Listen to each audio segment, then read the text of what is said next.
This is an interesting slide that as I was thinking about communication and coordination and I'd seen it before and I was able to find it and I was always intrigued by how congested everything looks and all the concrete trucks that are lined up and they have to have that street shut down and you know, and they're doing this monolithic pour and that's a lot of concrete. 258 trucks, you know, one truck every 43 seconds. You know, 1,100 yards of pour per hour.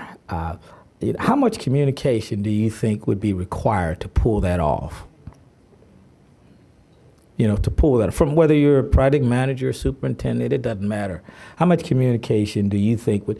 And you know, if you had a very complex situation, not necessarily like that, but a very, you know, could you communicate all the moving parts and coordinate it so that you achieve the results? Just interesting, just sort of a, you know, interesting slide.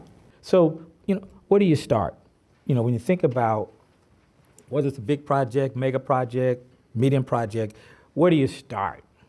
You know, and the answer is at the beginning. So we're going to run through some things that I think, you know, in starting at the beginning will be a telling story as to whether or not you can or cannot participate on a large project, irregardless of what the levels of risk are. You know, but hopefully it will help you ask yourself some questions, or maybe there's something in there that you say, you know what, let me add this to what we do. And I think this will help mitigate some of our company risk moving forward, okay? At the beginning, it's the pursuit, right? That's the pursuit. You got to pursue it to get it, you know. Do you know what's going on in the market? Do you know where you are in the market? Do you know where you are in the market? Do you know what's going on? Do you read publications that tell you what's going on, whether it be safety, technology, right? Industry relationships. What industry relationships do you have, particularly with larger companies that specialize in what you do, whether it be electrical, be concrete, et cetera? Do you have industry relationship, vendor? Big deals have very long development strings on them. And many times, you just simply can't wait that long. We got to eat now, right? They were talking about campus renewal when I was at BJC, you know, two years ago. And they talked about it a year before that. Very long string on it. And there are companies who expressed interest then who have since gone on. And we can't wait. We got to go out of town and get work. And they're working out of town because of the length of time it takes to procure these deals. Planning, capital funding, procurement. I mean, I imagine this thing went through several iterations before the main board, the BLT, scrubbers, everything. Do you have the patience to work through the process? What's your goal, no-go criteria? You know, was in a meeting a few weeks ago with Carrie. That's one of the things we were just talking about. We talked about a lot of things, but we talked about making sure you have a go, no-go, because just because it says campus renewal doesn't make it a go. How many agree with that? Just because it says campus renewal, whatever 1.5, whatever is going to be spent, that doesn't make it a go. What's your go, no go? Do you have one? If not, you need one. I don't care if it's two bullet points. Establish some level of criteria that says if it fits within this box, if the opportunity fits within this box. Because usually with smaller firms, it's the opportunity within the larger opportunity. If that opportunity fits within this box, it's a go. But if it's not, you better walk away. I don't care what your cash flow is. I don't care what work you have in the pipeline and don't have it. You better walk away. Okay, what's your go, no-go process? So we hit that. Very, very important. Second step in where do we start? You identify the opportunity. You've decided it's a go. You've decided it's a go. RFP, RFQ, whatever the solicitation, hard bid, there's some request that's out there of you. Would it be, like I said, qualification-based or cost-based, fee and GCs or something like that? Reading all the documents, One of the things that I've experienced that people just don't do, they don't read all the documents. Attend the pre-bid, pre-proposal meetings. Approach the opportunity from a position of knowledge. Don't go and wait on someone else to interpret for you. Read the documents. If you can't read the documents, then that throws you back into your go, no-go. It throws you right back into your go, no-go. At least it should. Ask questions early and often. One of the things that I sort of became known for, which is asking questions. You know, I can't be in a room, you know, in a session without asking questions. I don't know how to. Because there's always something that I need some clarification on. And if you think you don't, I think you're fooling yourself. Many times people don't ask questions. They don't want it to appear like, why would they ask that stupid question? But if you don't know, or maybe you didn't hear it correctly, ask them. Ask them again.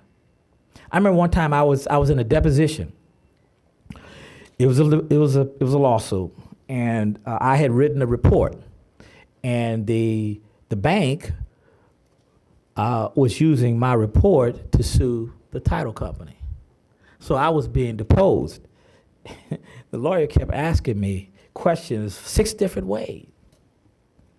You know, and finally I just kept asking him to repeat the question until he stopped.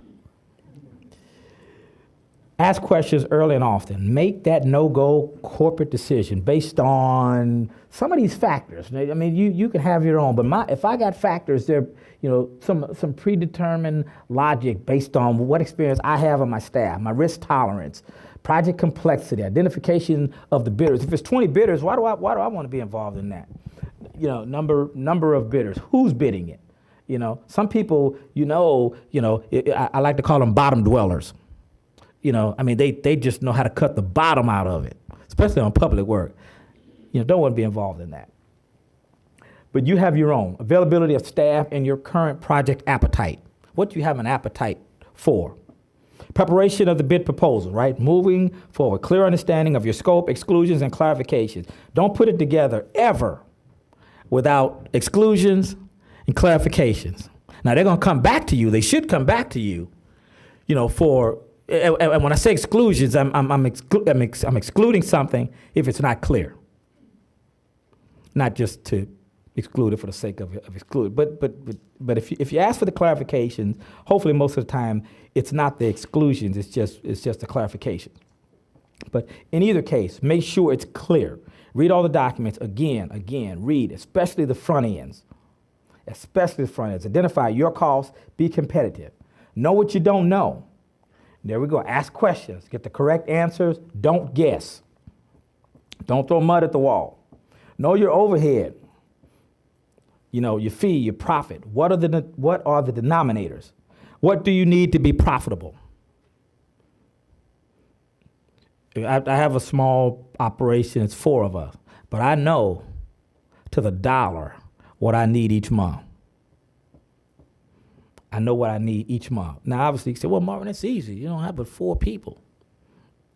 You know, but obviously it was derived from a time when I had more and I had to learn how to, to calculate it. So know what you need. What's the contract type? Time and material versus lump sum. Blow my mind. I talk to people, they don't know the difference between T&M and lump sum. Had a subcontractor, had a T&M contract. T&M was, I want to say, $250, $260. Got to the end, I think he got paid $200,000. He's like, hey, I've been wronged. I've been harmed. I'm supposed to get $260. He didn't know the difference between T&M and lump sum. I mean, there's some things, and it could be comical, but then it's not comical because it's very dangerous. Very, very dangerous. Complete all the forms. It's very few projects out there that we don't have forms that somehow have to be filled out. Complete the forms. If you have questions, ask questions. Review it. Be thorough. Correct your math and your grammar. You know, I heard somebody chuckle. How many examples could I put up there? You know, and not just, I'm not saying this because it's something that's particular to small minority, women-owned businesses. I've seen it with, I was on the owner's side, so I saw it top down. So just make sure, check your math, check your grammar, right? And turn it in on time. Be on time, okay? The pursuit, the proposal, preparation of the proposal, right?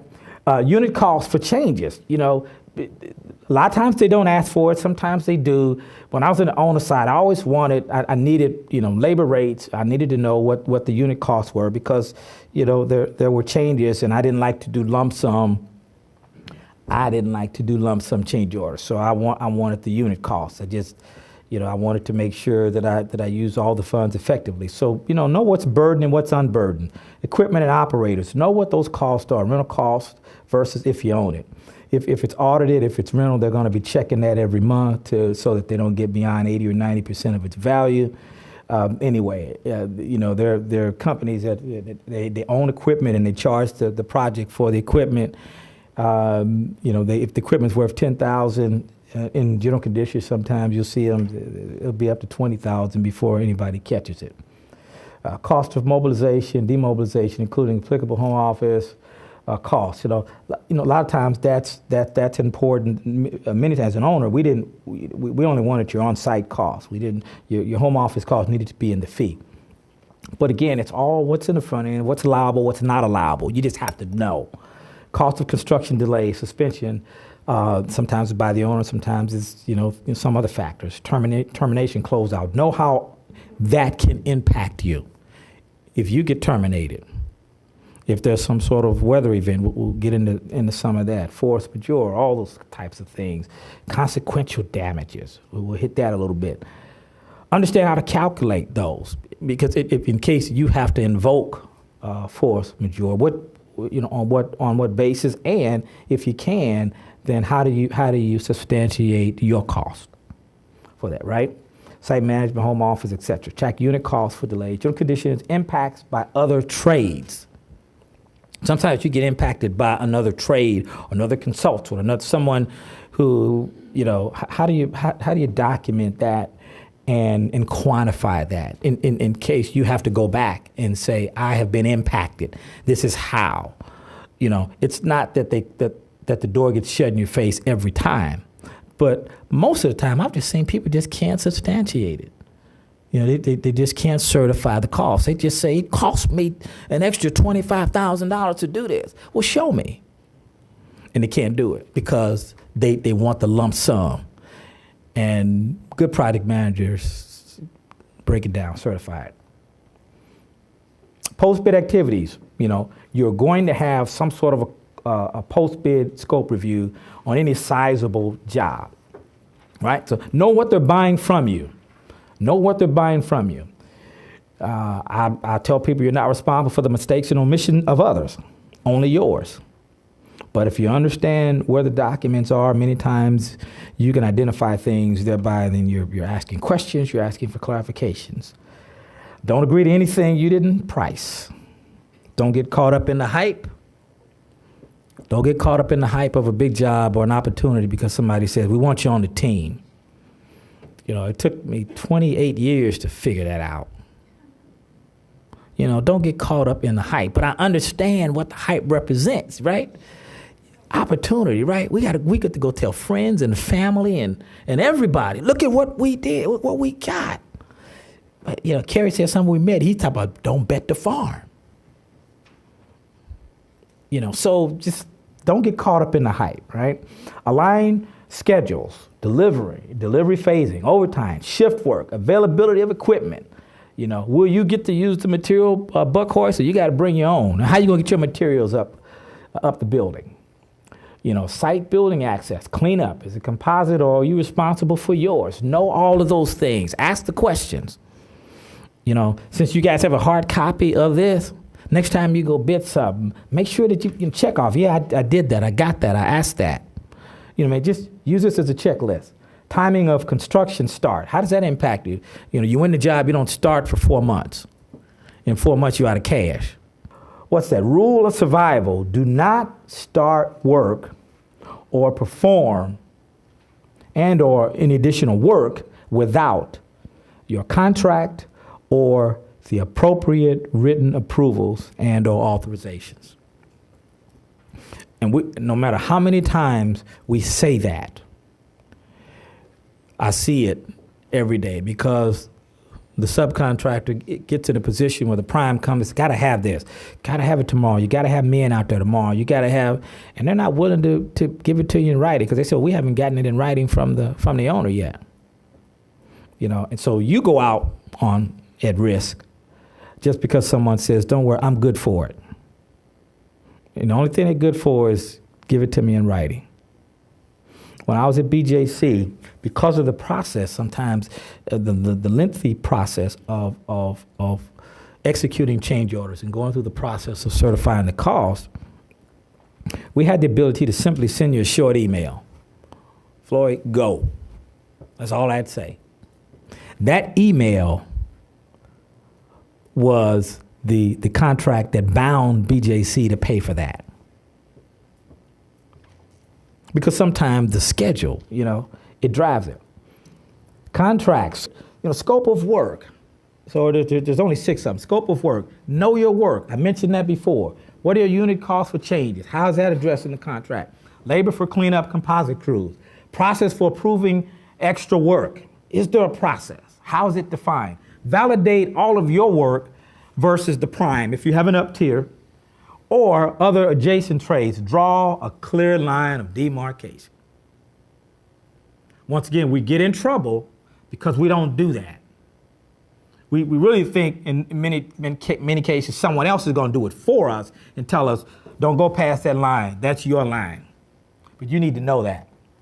Contract price, and status of your financial resources based on that. Status of project team, we hit that insufficient trade, don't need to hit that again. Insurance, limits of liability. What's in the agreement? And how does your coverage align with what's in the agreement?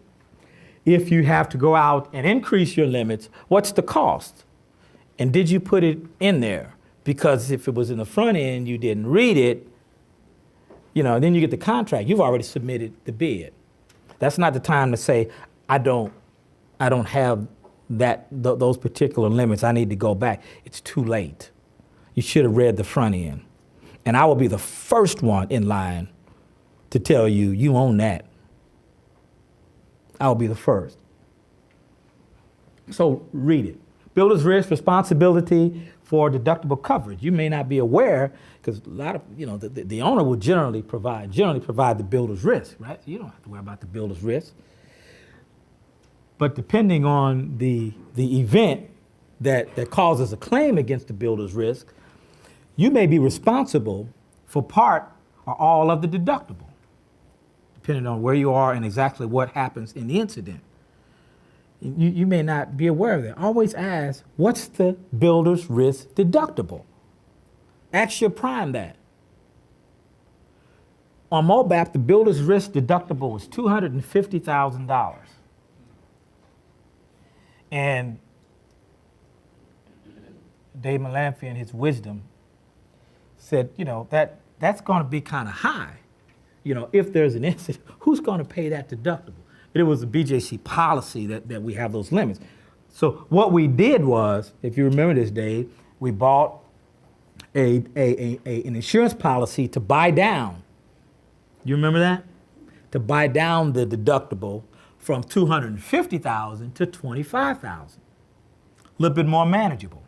It costs us a little bit, but in thinking about the subs and not putting them at any greater risk than they would already be at, it made sense for us. OSIP, CSIP, SDI requirements, subcontractor default, that's what SDI means.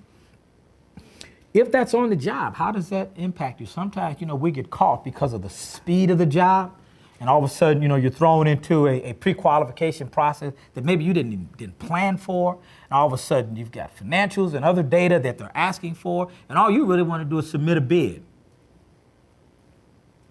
So read the front end. Information like that would generally be in the front end. Schedule, sequence of the work, access, delivery expectation. Know all of that. Scheduling coordination, meetings with look-ahead tasks, ball in court. Be at the meetings. If there are none, schedule some. Know what's going to happen this week. Sit down every morning. What's going to happen today? Make sure you've got the proper forces on the job to perform. That everybody's trained and orientated to the site, what's going on. Because you will be held responsible. Access to the site, use of equipment, material transport. What happens when the schedule is compromised and your scope is impacted?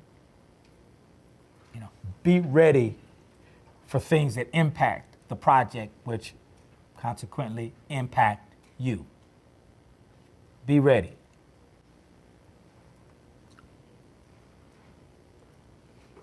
Do you have a safety program? So I've got a couple things here. I'm going to turn it over. I'm going to let Rob McNeil talk a little bit, but just I'm not going to go through these things. Do you have a safety program? Yes or no? Do you have one? Damages, consequential, incidental, liquidated. What are the flow down provisions and dispute resolutions? You need to make sure, with respect to damages, that you know how these five items may or may not impact you on the project or on your contract. We just got to get away from the scope and the price. We have to move beyond that into other areas of the contract that we're focusing on that are areas of risk. These are not hazards. These are risk.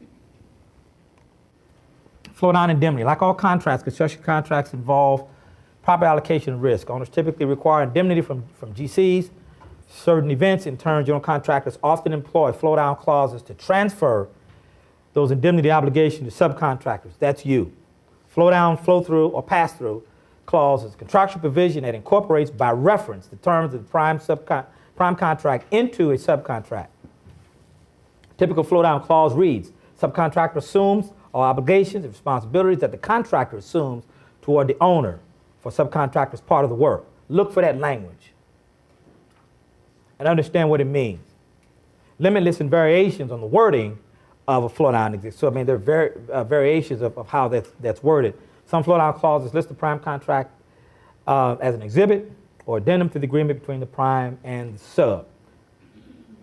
Watch for that language. Flow down indemnity. Force majeure. Subcontractor has taken into account, and this is always tricky. They're telling you you've taken into account. Subcontractor has taken into account that he's made allowances for delays. They're assuming you've already got it figured out. It's already incorporated in your number. Has taken into account. How do you take that into account, right? All allowances for delays which should be reasonably anticipated. So how do you reasonably anticipate something's going to happen 6 months from now, right? The critical path, the subcontract work is impacted and delayed in the prosecution of the work by an act, negligent, default of the owner, architect, contractor, labor force, dispute, fire, unavoidable casualties, acts of God. Right, subcontractor's reasonable control, then the time fixed of subcontract completion of the work shall be extended by the number of days. And I want to get to the part of her has been late. So long as, right? So you can invoke it so long as what? Subcontractor provides the contractor with a written notice of delay within 7 days commencement of such delay. So how many of us know some of us would be 10 days? You'd be 10 days out. It says 7 days.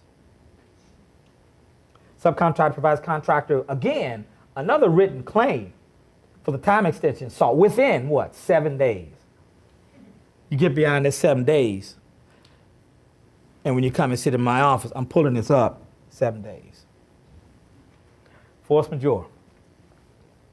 Inclement weather, one of my favorites. Subcontractors taken into account, again, he's made allowances for delays. And we're going to skip down here. Inclement weather, so long as such weather, in fact, impacts and delays the critical path. So that means you need to know what the critical path is to know if it's been impacted. If your work is within the critical path, activities for that day in the critical path. Not just that it rained or we had a monsoon, right? Should have been reasonably anticipated. Provided, however, that if the contract documents otherwise provide any specific provisions with respect to the contractor's right to make a claim for extension on time for inclement weather, then the provisions of such contract documents shall apply and govern the subcontractor's right to make a claim for time extension. Of course, you've got notifications in there. I like the last one. Subcontractor shall have no right extension for inclement weather unless the contractor has the same right for time extension. So if your up-tier prime doesn't have it, or if you're a first tier and the CM don't have it, then you don't have a right to it. The thing that was very interesting on my projects at BJC is that we actually defined what a weather day was. So you couldn't just say it rained. You know what I mean? It rained for an hour in the morning, so we shut everything down. Okay, then you shut it down. You owe me that date. But defining it. Do you have to call me by 8 o'clock? Do you have to call me by 8:30? Do you have to tell me what trades have been impacted, whether they were on the critical path or not? It's not just because there was a weather day. And interesting enough, what I found being on the owner side is many contractors like to use the weather day. It helps, well, depending on how it's managed, they can get an extension on the back end for increased general conditions and time and things like that. But in talking to some of the BJC lawyers, what they used to say is, well, we give you 30 days, and beyond that, you owe us. Not we don't extend the 30 days. You get 30 days. Claims for compensation due. I'm not going to read all of this, but this is one of those things I mentioned earlier that you have to understand.